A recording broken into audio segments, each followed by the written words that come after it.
So we have a great fireside chat lined up with Martin Edlund, who is a founding member and CEO of Malaria No More. He lived and worked in Senegal, where he launched national scale awareness using music, football, and mobile phones. During his tenure, Malaria No More has played a critical role in resource mobilization and thought leadership in malaria, helping grow U.S. funding for the disease to more than $1.2 billion today, and raising the profile of the disease through platforms like American Idol.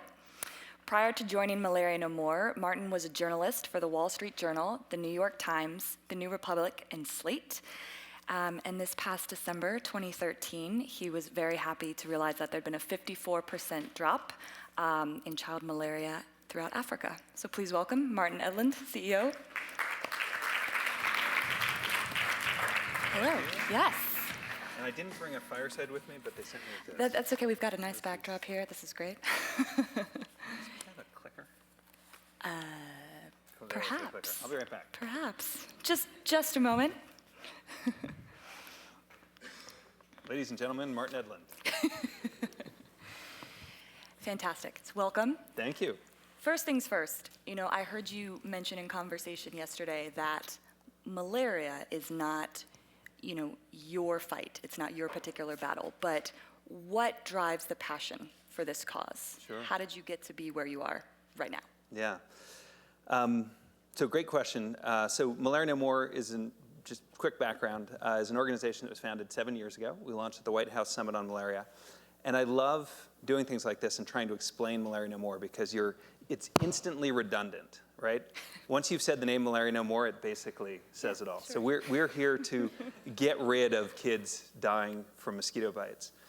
And in many ways, it's not my cause. I didn't grow up in sub-Saharan Africa. I didn't have malaria. I didn't know anybody who'd been affected by this disease before I committed my life to fighting it.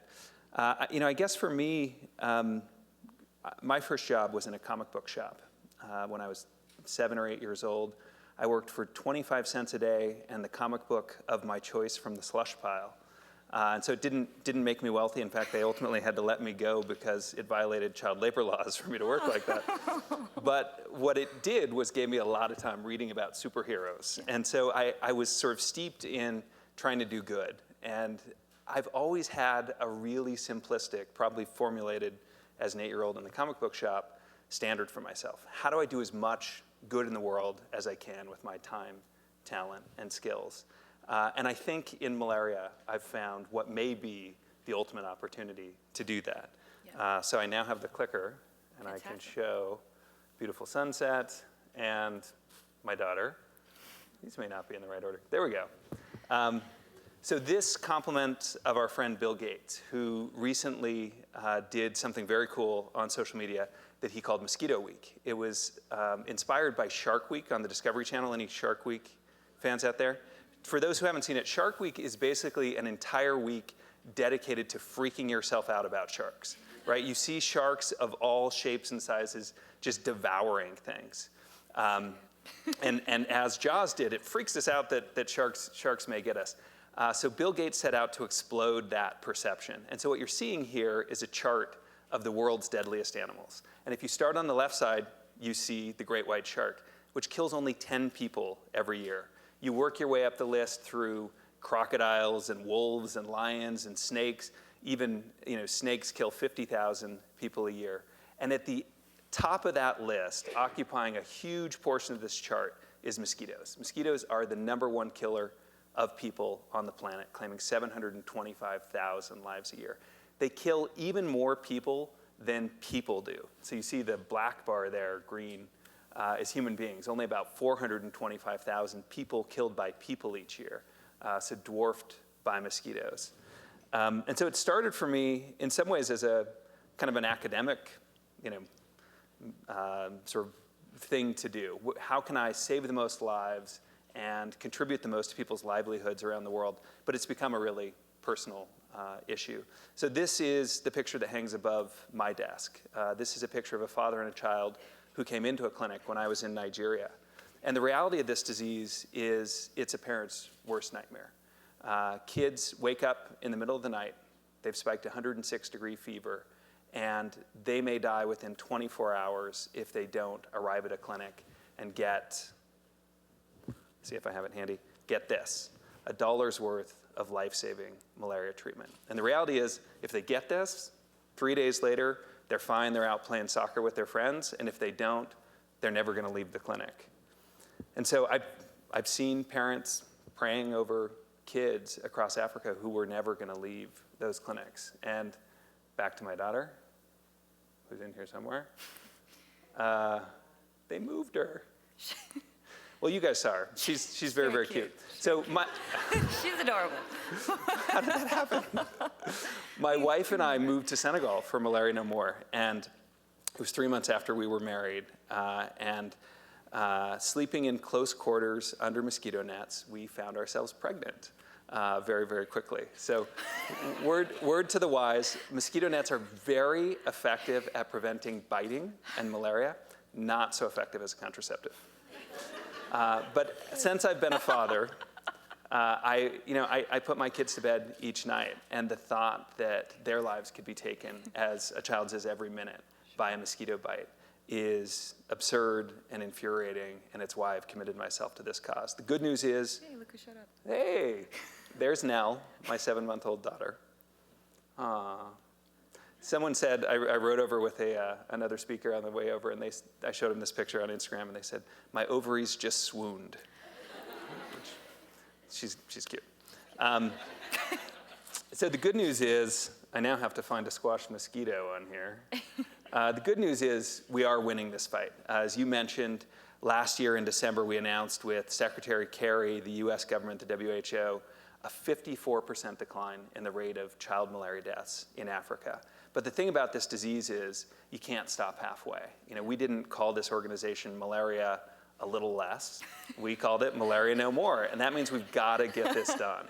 And so later this year, with the Gates Foundation and some other partners, we're actually launching a strategy to eradicate malaria, to take one of the oldest, deadliest, costliest diseases on the planet and wipe it off the list. Fantastic.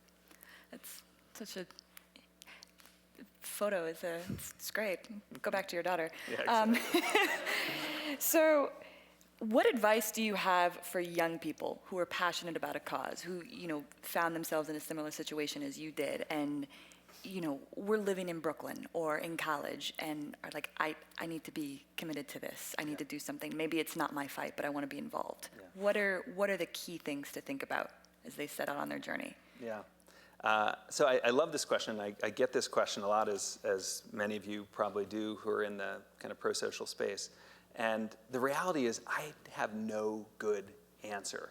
People ask, what's your career path? How did you get to where you are? And the word path implies that you've got this kind of linear road, that it's been paved, that if you just do these things, then you're going to find a way to make a difference in the world and find a meaningful career. So what you're seeing there is my business card, and that's what people see, and they say, so how did you get to be CEO of Malaria No More? And the reality is my career has been, excuse the French, a total shit show. Right? I have been all over the place and done all sorts of crazy things. I started as a kid who, after comic books, was incredibly passionate about politics. I used to memorize Bobby Kennedy speeches in high school. I actually ran a campaign before I was out of college. Then I went to college. Then I did my first startup in Washington. We started one of the first internet political campaign consultancies. It was called Presage Internet Campaigns. I had to look the word up before I named the company that. And our claim to fame was we raised the first $1 million in a single day in American politics on the internet. $1 million doesn't seem like much today, but back then it was big news. But then I went into digital publishing. I started another online ad network, perfectly timed to fail. It was 2001, right as the bubble was about to burst. I actually went into a pitch meeting and someone said to me, "You are the last of the dot-com boys." And I thought, okay, I better find something else to do. And then I became a writer. I was a rock critic. I was a travel writer. I wrote about religion. I just sort of followed my muse and did whatever I wanted. I spent a year as an imposter student at Yale, sitting in on classes and learning what I could, and then found my way into global health, and then did a variety of things there as well. And so there you go. There's the career path. That's the map that you need to follow if you want to become the CEO of Malaria No More. And what it led me to realize is, as I've been thinking about this since Derek challenged me with this topic, is that there's no such thing anymore as a career path. Today, what we have is a career hack or career hacking. My mother-in-law is about to retire from 35 years in the same job at the School of Nursing at the University of Washington. My father was a dentist and built a practice. And I've had 10 jobs, and I have no idea what I'm going to be when I grow up. And I can still say that with pride. And so what I have been thinking about a little bit is how do you give advice in the midst of all that? And I have a couple of draft ideas, which I can share. Please do. So the first, sometimes career hacking involves actually hacking through jungles with a machete, as I did here with our friend Nicole Robinson of Mondelez, seeing how malaria was affecting the cocoa production in Ivory Coast. So the first lesson, I will master these slides at some point. The first lesson is be an MVP. And I do not mean most valuable player. Who in the crowd has read Lean Startup, Eric Ries's book? I'm seeing 10,000 digital hands in the webcast raised. So he has this concept called the minimum viable product. And it's this basic idea that people build products because they think the world wants them and needs them. And they don't actually, and they build all these features, and they invest all this time and money before they finally put it out into the world and see if anybody wants anything to do with it. And that's how a lot of money is misspent and a lot of businesses fail. I think that idea applies equally to us. Yeah. Look at yourself and be a minimum viable product. Go out into the world and learn the skills you need, apply them, and figure out what you need to learn next. The reality is, for most of the people watching, most millennials today, the jobs that you're going to eventually do, either you've never heard of them or they may not even exist. So how do you prepare yourself for jobs that you've never heard of or don't exist? And when I look back at my career, one way to look at it is not as a series of titles or jobs, but as a series of skills that I had to acquire. I had to learn about campaigns. I had to learn about business and coding and ad networks. I had to learn how to write. I had to learn about global health. I had to learn French to move to Senegal and run our programs there. But the really sort of surprising and exciting thing about all this is all of those skills are what allow me to do my job today. And so you can look back and say it was linear and, oh yeah, I had to learn this and this and this. But the reality is it's more like it's more accretive. It's something that you just accumulate these skills and then it prepares you to take on the next challenge. It's fantastic. We've had a couple of questions come in that people concerned with not having a path can make them feel like they're not going to get anywhere, and this idea of like moving past that or framing it that way, that there's not this like patented 17-step plan that you need to follow. It's 24 steps. 24 steps, not 17. It's good. So here's an interesting question. For what you do, how do you make people in the US who are far removed from malaria and far removed from sub-Saharan Africa and your work feel a sense of urgency about this? Yeah, it's a great question. It's something that we think hard about and think about every day.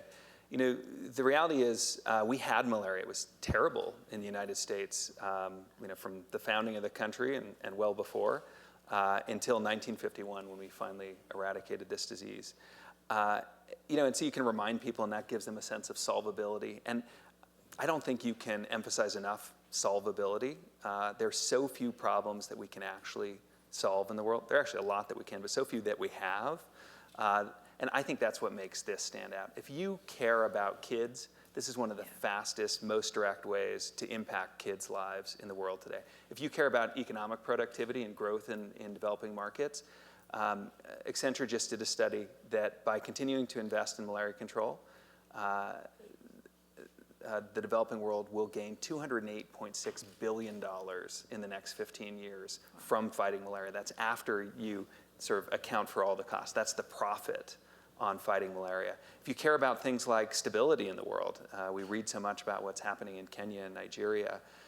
Communities that don't have opportunity are much more open to sort of extremism and all of those things. So there are a lot of reasons that this should matter, but the most direct is that you can make a difference. Yeah. We just launched a campaign called The Power of One, where every dollar that you send buys a life-saving test and treatment, and we get it to a kid in Zambia, and we prove it to you.